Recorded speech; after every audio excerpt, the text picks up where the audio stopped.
Violence and unrest are sweeping through Roman Britain.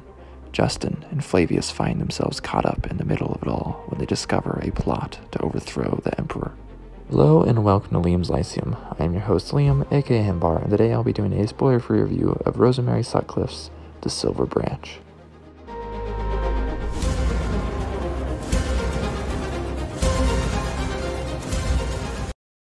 Silver Branch is a 1957 novel in Book 2 in the Roman Britain trilogy, or Dolphin Ring cycle, or Dolphin Ring trilogy, depending on who you ask. It is by Rosemary Sutcliff, though, like The Eagle of the Ninth, which I have previously reviewed, though I will mention that you do not have to have read that book to read this book, so you can go check that one out if you would like, see if that one sounds interesting.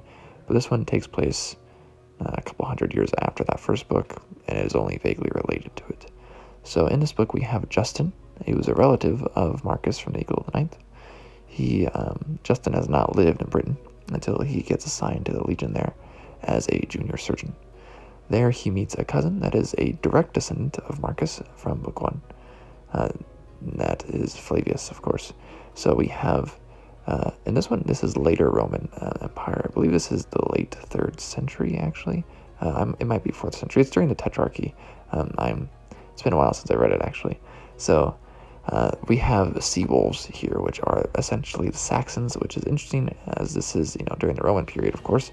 The Saxons would later come to inhabit, Britain, right, once the Romans leave.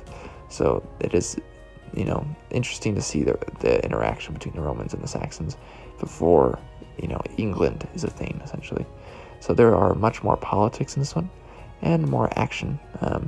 It's actually kind of crazy that it's a kid's book, but it's a kid's book full of adventure and intrigue, and I enjoyed this one slightly more than The Eagle of the Ninth, maybe.